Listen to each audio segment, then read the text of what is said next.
নমস্কাৰ ই ক্লাছৰ আন এটি ভিডিঅ'লৈ আপোনালোক আটাইকে স্বাগতম জনাইছো আজি আমি ৰাসায়নিক বিক্ৰিয়া আৰু সমীকৰণ অধ্যায়টিৰ পাৰ্ট 2 শীৰ্ষক ভিডিঅ'টোলৈ লৈ আপোনালোকৰ ওচৰলৈ আহিছো আমি ইতিমধ্যে পাৰ্ট 1 শীৰ্ষক ভিডিঅ'টো আপলোড কৰিছো যদি আপোনালোকে ভিডিঅ'টো এতিয়ালৈ চোৱা নাই তেতিয়াহলে ডেসক্ৰিপচন বক্সত থকা লিংকটোত গৈ আপোনালোকে চাই ল'ব পাৰিব এতিয়া আহক আমি পাৰ্ট 2 ভিডিঅ'টো আৰম্ভ কৰোঁ আজি আমি শিকিম ৰাসায়নিক বিক্ৰিয়াৰ প্ৰকাৰ আমি পাৰ্ট 1 ভিডিঅ শিকিছিলো ৰাসায়নিক বিক্ৰিয়া কি আৰু ৰাসায়নিক সমীকৰণ কি ৰাসায়নিক সমীকৰণ কেনেদৰে সমতুল কৰিব পাৰি এতিয়া আমি শিকিম ৰাসায়নিক বিক্ৰিয়াৰ প্ৰকাৰ প্ৰথম বিক্ৰিয়া হৈছে সংযোজন বিক্ৰিয়া বা কম্বিনেশন ৰিঅ্যাকশন এনে ধৰণৰ বিক্ৰিয়াত দুটা বা তাতোধিক মৌল বা যৌগ লগ হৈ মাত্ৰ এটা বিক্ৰিয়াজাত পদাৰ্থ গঠন কৰে যেনেদৰে ইয়াতে A আৰু B দুটা ভিন যৌগ বা মৌল A আৰু B এ বিক্ৰিয়া কৰি আমাক C বিক্ৰিয়াজাত পদাৰ্থ দিছে গতি A আৰু B এটাতকৈ অধিক মৌল বা যৌগ লগ হৈ এটা বিক্ৰিয়াজাত পদাৰ্থ দিছে গতিকে আমি সংযোজন বিক্ৰিয়া বা কম্বিনেশন ৰিঅ্যাকশন বুলি কয় ইয়াক আমি সংজ্ঞা হিচাপত এনেদৰে লিখিব পাৰো যি বিক্ৰিয়াত দুটা বা তাতোধিক পদাৰ্থ লগ হৈ এটা মাত্ৰ বিক্ৰিয়াজাত পদাৰ্থ গঠন হয় তেনে বিক্ৰিয়াক সংযোজন বিক্ৰিয়া বোলে তোমালোকে সংজ্ঞাটো লিখি ল'ব পাৰিবা এতিয়া আমি উদাহৰণ হিচাপে যদি চাব যাও কাৰ্বনক যেতিয়া আমি কাৰ্বন সলিড বা গোটা অৱস্থাত থাকে তাক আমি কয়লা বুলি কওঁ এই কয়লা যেতিয়া আমি অক্সিজেনৰ উপস্থিতিত দহন কৰাৰ বাবে আমাক সদায় অক্সিজেন গেছৰ প্ৰয়োজন হয় গতিকে যেতিয়া আমি কয়লা দহন কৰোঁ অক্সিজেনৰ উপস্থিতিত তেতিয়া কাৰ্বন ডাই অক্সাইড গেছ উৎপন্ন হয় গতিকে কাৰ্বন ডাই অক্সাইড গেছ এটা বিক্ৰিয়াজাত পদাৰ্থ হেয়া উৎপন্ন হ'বলৈ কাৰ্বন আৰু অক্সিজেন দুটা বিক্ৰিয়কৰ প্ৰয়োজন হৈছে গতিকে এনে ধৰণৰ বিক্ৰিয়াক আমি সংযোজন বিক্ৰিয়া বুলি কওঁ আকৌ আমি আন এটা উদাহৰণ লৈ আগবাঢ়িছো এতিয়া যদি আমি ক্যালসিয়াম অক্সাইড যাক পোৰা চূণ বা কুইক লাইম বুলি কোৱা হয় ই সদায় সলিড অৱস্থাত থাকে যেতিয়া পানীৰ লগত যোগ কৰা হয় পানী যোগ কৰা হয় তেতিয়া হি পানীৰ লগত তীব্ৰভাৱে বিক্ৰিয়া কৰি ক্যালসিয়াম হাইড্ৰক্সাইড যিটো তৰল অৱস্থাত থাকে যাক আমি একুয়াছ বুলি কওঁ তা উৎপন্ন কৰে যাক আমি শিথিলিত চূণ বা স্লেক লাইম বুলি কওঁ এনে ধৰণৰ বিক্ৰিয়াত প্ৰচুৰ পৰিমাণে লগতে তাপ উৎপন্ন হয় গতিকে যেতিয়া আমি পুৰা চূণত পানী যোগ দিও তেতিয়া ক্যালসিয়াম হাইড্ৰক্সাইডৰ লগতে তাপ উৎপন্ন হয় আৰু এনে ধৰণৰ বিক্ৰিয়াত আমি তাপ পাইছো বিক্ৰিয়াটোৰ পৰা আমি তাপ পাইছো বিক্ৰিয়াটোৱে তাপ বৰ্জন কৰিছে গতিকে এনে ধৰণৰ বিক্ৰিয়াক তাপবৰ্জী বা এক্সোথাৰ্মিক ৰিঅ্যাকশন বোলে এটো আমি মনত ৰাখিব লাগিব যি বিক্ৰিয়াত তাপ বা শক্তিৰ উৎপাদন হয় তাক তাপবৰ্জী বা এক্সোথাৰ্মিক ৰিঅ্যাকশন বুলি কোৱা হয় এতিয়া আমি আগবাঢ়িছো বিযোজন বিক্ৰিয়া বা ডিকম্পোজিশন ৰিঅ্যাকশনলৈকে এই বিক্ৰিয়াটো সংযোজন বিক্ৰিয়াৰ সম্পূৰ্ণৰূপে উল্টা ধৰণৰ বিক্ৰিয়া হয় ইয়াতে আমাৰ সংযোজন বিক্ৰিয়াত আমি দুটা বা তাতোধিক মৌল বা যৌগৰ পৰা এটা বিক্ৰিয়াজাত পদাৰ্থ পাইছিলো কিন্তু ইয়াতে আমি এটা বিক্ৰিয়কৰ পৰা দুটা বা তাতকৈ অধিক বিক্ৰিয়াজাত পদাৰ্থ আমি পাব পাৰো গতিকে যি বিক্ৰিয়াত এটা মাত্ৰ পদাৰ্থ ভাঙি দুটা বা তাতোধিক বিক্ৰিয়াজাত পদাৰ্থ গঠন হয় তেনে বিক্ৰিয়াক বিযোজন বিক্ৰিয়া বা ডিকম্পোজিশন ৰিঅ্যাকশন বোলে ইয়াতে আমি উদাহৰণ স্বৰূপে চাব পাৰো যে ফেৰাছ সালফেট বিক্ৰিয়া কৰি তাপ দিলে হি ভাঙি বা বিযোজিত হৈ আমাক Fe2O3 SO2 গেছ আৰু SO3 গেছ দিয়ে গতিকে ইয়াতে আমি এটা বিক্ৰিয়কৰ পৰা আমি তিনিটা বিক্ৰিয়াজাত পদাৰ্থ পাইছো গতিকে এনে ধৰণৰ বিক্ৰিয়াক আমি ডিকম্পোজিশন ৰিঅ্যাকশন বোলে আকৌ এনে ধৰণৰ বিক্ৰিয়াত আমি এই ডিকম্পোজিশন বিক্ৰিয়া এটা সম্পন্ন কৰাৰ বাবে আমি বাহিৰৰ পৰা আমি শক্তি প্ৰয়োগ কৰিছো বিক্ৰিয়াটোত আমি শক্তি প্ৰয়োগ কৰিছো যাক আমি তাপৰ ৰূপত আমি শক্তি প্ৰয়োগ কৰিছো গতিকে এনে ধৰণৰ বিক্ৰিয়াক আমি তাপীয় বিযোজন বা থাৰ্মেল য'ত আমি তাপ প্ৰয়োগ কৰো তাক তাপীয় বিযোজন বা থাৰ্মেল ডিকম্পোজিশন ৰিঅ্যাকশন বোলে ঠিক তেনেদৰে যদি আমি পানীত বিদ্যুতৰ সঞ্চালন কৰোঁ তেতিয়াহ'লে আমি হাইড্ৰজেন গেছ আৰু অক্সিজেন গেছ পাওঁ ইয়াতে আমি বাহিৰৰ পৰা বিদ্যুৎ শক্তি হিচাপে প্ৰয়োগ কৰিছোঁ ঠিক তেনেদৰে সিলভাৰ ক্লোৰাইডত যদি আমি সূৰ্যৰ পোহৰ বা সৌৰ শক্তি প্ৰয়োগ কৰোঁ তেতিয়াহ'লে আমি সিলভাৰ আৰু ক্লোৰিন গেছৰ উৎপত্তি হয় গতিকে এই তিনিওটা বিক্ৰিয়াতে আমি দেখিব পাৰিছোঁ যে বেলেগ বেলেগ ৰূপত আমি শক্তিৰ প্ৰয়োগ কৰিছোঁ এটাত তাপ প্ৰয়োগ কৰিছোঁ এটাত বিদ্যুৎ এটাত সূৰ্যৰ পোহৰ প্ৰয়োগ কৰিছোঁ গতিকে এনেধৰণৰ বিক্ৰিয়াক আমি তাপগ্ৰাহী কাৰণ ই শক্তি গ্ৰহণ কৰিছে গতিকে তাপগ্ৰাহী বা এণ্ডোথাৰ্মিক ৰিয়েকশ্যন বোলে আগবাঢ়িছোঁ এতিয়া আমি প্ৰতিস্থাপন বিক্ৰিয়ানো কি বা ডিসপ্লেসমেন্ট ৰিয়েকশ্যন কি বুজিবলৈ চেষ্টা কৰিম গতিকে এনেধৰণৰ বিক্ৰিয়াত কি হয়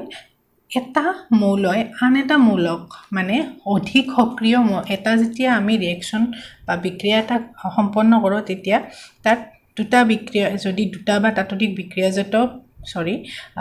বিক্ৰিয়ক আছে তাৰ যেটো অধিক সক্ৰিয় বিক্ৰিয়কৰ মৌল থাকে সেই মৌলটোই কম সক্ৰিয় যেটো মৌল থাকে তাক অপসাৰিত বা অতৰাই এটা নতুন ধৰণৰ মৌল বা যৌগৰ গঠন কৰে এটা বা দুটা এতিয়া যেনেকৈ আমি ইয়াতে চাওঁ যদি আইৰণ কপাৰতকৈ অধিক সক্ৰিয় হয় গতিকে আইৰণে কপাৰ সালফেটৰ পৰা কপাৰক আতৰাই আইৰণ সালফেট উৎপন্ন কৰিছে গতিকে এনে ধৰণৰ বিক্ৰিয়াক আমি প্ৰতিস্থাপন বিক্ৰিয়া বোলো গতিকে সংজ্ঞাটো হৈছে এনে ধৰণৰ যি বিক্ৰিয়াত অধিক সক্ৰিয় বিক্ৰিয়ক মৌলবিধে কম সক্ৰিয় আনবিধ বিক্ৰিয়ক মৌলক অপসাৰিত কৰি বা আতৰাই নতুন বিক্ৰিয়াজাত পদাৰ্থ গঠন কৰে তাক আমি অপহৰণ বা প্ৰতিস্থাপন বিক্ৰিয়া বুলি ক'ব পাৰোঁ আকৌ আহিছো আমি ডি অপহৰণ বিক্ৰিয়ানো কাক বোলে বা ডাবল ডিসপ্লেসমেন্ট ৰিয়েকশ্যন কাক বোলে গতিকে এই ধৰণৰ বিক্ৰিয়াত কি হয় দুটা আমি উদাহৰণেৰে বুজিব চেষ্টা কৰিম দুটা বিক্ৰিয়কৰ মাজত আয়নৰ বিনিময় ঘটে যেনেকৈ ইয়াতে সোডিয়াম আছে সালফেটৰ লগত আৰু বেৰিয়াম আছে ক্লোৰাইডৰ লগত এতিয়া আমি দেখিব পাইছোঁ যেতিয়া বিক্ৰিয়াজাত পদাৰ্থ উৎপন্ন হ'ল তাত বেৰিয়াম আহি গৈছে সালফেটৰ লগত আৰু সোডিয়াম আহি গৈছে ক্লোৰিনৰ লগত গতিকে আমাৰ বেৰিয়াম আৰু সোডিয়ামৰ বিনিময় ঘটিছে আৰু দুটা নতুন ধৰণৰ বিক্ৰিয়াজাত পদাৰ্থ উৎপন্ন হৈছে এনে ধৰণৰ বিক্ৰিয়াত য'ত দুটা পদাৰ্থৰ মাজত আয়নৰ বিনিময় ঘটে তাক ডি অপহৰণ বিক্ৰিয়া বোলে এখিনিতে আমি চাম যে যেটো বেৰিয়াম সালফেট উৎপন্ন হ'ল হি গোটা অৱস্থাত আছে সলিড বা গোটা অৱস্থাত আছে যেতিয়া বিক্ৰিয়াজাত পদাৰ্থৰ যেটো দ্ৰৱ হ'ব তাত তলপিনে বেৰিয়াম সালফেটৰ অধক্ষেপ পৰিব মানে তলপিনে ই কৈ পেলাই জমা হ'ব গতে যেটো মানে জুলীয়া অৱস্থাত থাকিব তাৰ তলপিনে গৈ বেৰিয়াম সালফেটৰ অধক্ষেপ পৰিব এনে ধৰণৰ গতিকে তাক আমি অধক্ষেপ বা প্ৰেচিপিটেট বুলি কওঁ আৰু এই বিক্ৰিয়াটো যেহেতু অধক্ষেপ উৎপন্ন হৈছে গতিকে তেনে বিক্ৰিয়াক আমি অধক্ষেপণ বিক্ৰিয়া বুলি কওঁ বা প্ৰেচিপিটেশন ৰিয়েকশ্যন বুলি কওঁ এইটো এটা বহুত ওকে আমি এতিয়া আগবাঢ়িছো জাৰণ আৰু বিজাৰণ মানে কি বা অক্সিডেশন বা ৰিডাকশন মানে কি হয় এইটো আমি এটা প্ৰথমে উদাহৰণেৰে বুজিব চেষ্টা কৰিম প্ৰথমতে আমি এটা ৰিয়েকশ্যন এটা লৈছো বা বিক্ৰিয়া এটা লৈছো ইয়াতে কপাৰ অক্সাইডক আমি হাইড্ৰজেন গেছৰ লগত যেতিয়া আমি ৰিয়েকশ্যন কৰাও বা বিক্ৰিয়া কৰাও তেতিয়া আমি কপাৰ আৰু ওৱাটাৰ বা পানী পাওঁ গতিকে ইয়াতে জাৰণ আৰু বিজাৰণ দুয়োটাই এই বিক্ৰিয়াটোত দেখিবলৈ পাম আমি কেনেদৰে পাম এটা কৈ শিকি যাম এতিয়া প্ৰথমতে আমি চাইছো ইয়াতে প্ৰথমতে ই হাইড্ৰজেন আছিল ইয়াতে অক্সিজেন নাছিল কিন্তু যেতিয়া বিক্ৰিয়াজাত পদাৰ্থ উৎপন্ন হ'ল হি এটা অক্সিজেন গ্ৰহণ কৰি পানী উৎপন্ন কৰিলে হয়নে ই অক্সিজেন গ্ৰহণ কৰিছে গতিকে যি বিক্ৰিয়াত পদাৰ্থ এটাই অক্সিজেন লাভ কৰে বা হাইড্ৰজেন হেৰুৱায় তাক আমি জাৰণ বিক্ৰিয়া বুলি ক'ব পাৰোঁ যেনেকৈ ইয়াতে হাইড্ৰজেনে অক্সিজেন এটা গ্ৰহণ কৰি পানী উৎপন্ন কৰিছে গতিকে ই জাৰিত হৈছে ঠিক তেনেদৰে কপাৰ অক্সাইডে ইয়াতে যেটো হাইড্ৰোজেনে যেটো অক্সিজেন গ্ৰহণ কৰিলে সেই অক্সিজেনটো কপাৰ অক্সাইডে নিজৰ পৰা এৰি দিছে আৰু দি আমাক কপাৰ বিক্ৰিয়াজাত পদাৰ্থ হিচাপে আমাক দিছে এতিয়া আমি চাও যে কপাৰ অক্সাইডে অক্সিজেন এটা লছ কৰিছে বা হেৰুৱাইছে গতিকে হি বিজাৰণ হৈছে গতিকে যি বিক্ৰিয়াত পদাৰ্থ এটা অক্সিজেন হেৰুৱাই বা হাইড্ৰোজেন লাভ কৰে তাক আমি বিজাৰণ বা ৰিডাকচন বিক্ৰিয়া বুলি কোৱা হয় গতিকে আমি মনত ৰাখিব লাগিব জাৰণত আমি অক্সিজেন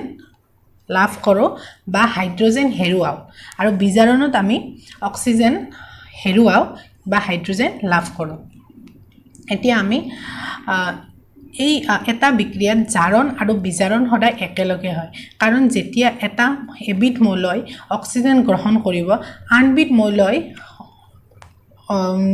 অক্সিজেন হেৰুৱাব হেতু নিশ্চিত কথা গতিকে এবিধ যদি জাৰিত হয় বা জাৰণ হয় এবিধৰ বিজাৰণ হোৱাটো নিশ্চিত গতিকে এনে ধৰণৰ বিক্ৰিয়াক আমি একেলগে জাৰণ বিজাৰণ বা ৰেডক্স বিক্ৰিয়া বুলি ক'ব পাৰো ইয়াতে আমাৰ জাৰণ আৰু বিজাৰণৰ মাজত পাৰ্থক্য সুধিব পাৰে হে গতিকে এইখিনি কথা আমি ভালদৰে মনত ৰখা উচিত এতিয়া আমি আমাৰ দৈনন্দিন জীৱনত জাৰণ বিক্ৰিয়া সৰু বহুতো বস্তুত জাৰণ বিক্ৰিয়া হৈ থাকে যদি আমি মন নকৰো গতিকে তেনে ধৰণৰ দুটা জাৰণ বিক্ৰিয়াৰ কথা মই ক'ব বিচাৰিম এটা হৈছে ক্ষয়ীভৱন যেটোক আমি কৰচন বুলি কওঁ আৰু এটা হৈছে দুৰ্গন্ধিতা বা ৰেনচিডিটি এতিয়া আমি এটাকৈ বুজিম ক্ষয়ীভৱন বা কৰচন আমি সদায় ধাতু বা মেটেলত দেখিবলৈ পাওঁ এয়া আমি প্ৰথম ফটোটো দেখাইছো যে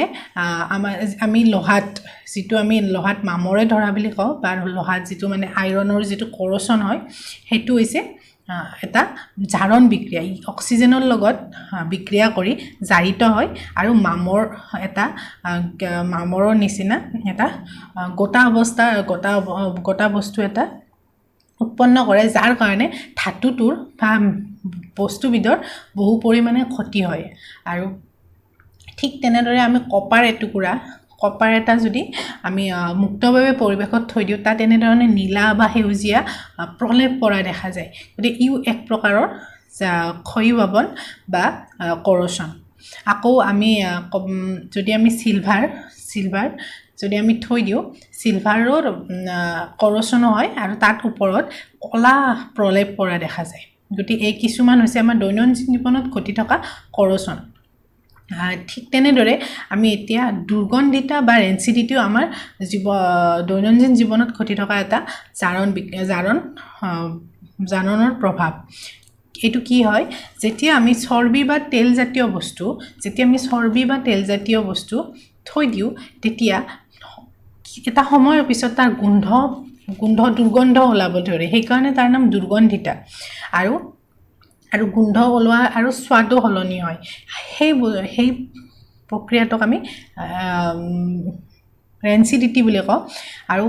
তাক প্ৰতিৰোধ কৰাৰ বাবে সাধাৰণতে প্ৰতিজাৰক বা এন্টিঅক্সিডেন্ট ব্যৱহাৰ কৰে আৰু বায়ুৰুদ্ধ পাত্ৰত খাদ্যবস্তুবিধ ৰাখি থোৱা হয় যেনেকৈ আমি যেতিয়া চিপছ খাওঁ কুৰকুৰে খাওঁ সেইবিলাক সদায় আমি মন কৰিম যে এয়াৰ টাইট পেকেটত বায়ুৰুদ্ধ পেকেটত থোৱা হয় যাতে তাত অক্সিজেনৰ প্ৰচুৰ পৰিমাণে অক্সিজেনৰ সংস্পৰ্শলৈ নাহে আৰু ইয়াৰ জাৰণ প্ৰক্ৰিয়া বা বহুত ধীৰে মন্থৰ গতিত হয় জাৰিত হয় আকৌ তাত নাইট্ৰজেন গেছ ব্যৱহাৰ কৰে প্ৰতিজাৰক হিচাপে এনেদৰে খাদ্যবস্তু সংৰক্ষণ কৰা হয় গতিকে এয়া আমি শিকিলো প্ৰথমটি অধ্যায় এইখিনিতে আমি আমাৰ প্ৰথমটি অধ্যায় সামৰণি মাৰিছো আৰু যদি তোমালোকে কিবা যদি তোমালোকৰ সুধিবলগীয়া থাকে কিবা হেয়া থাকে তোমালোকে কমেন্ট সেকশনত কেনে লাগিছে ভিডিওটো জনাব পাৰিবা যদি ভিডিওটো ভাল লাগিছে তোমালোকে লাইক কৰিবা বন্ধু বান্ধৱৰ মাজত শ্বেয়াৰ কৰিবা আৰু ভৱিষ্যতে যাতে আমি এনে ধৰণৰ আৰু ভিডিও তোমালোকৰ মাজলৈ আনি থাকিব পাৰো তাৰ কাৰণে চেনেলটো সাবস্ক্ৰাইব কৰি থবা আৰু নটিফিকেশনৰ কাৰণে বেল বাটনটো প্ৰেছ কৰি দিবা ধন্যবাদ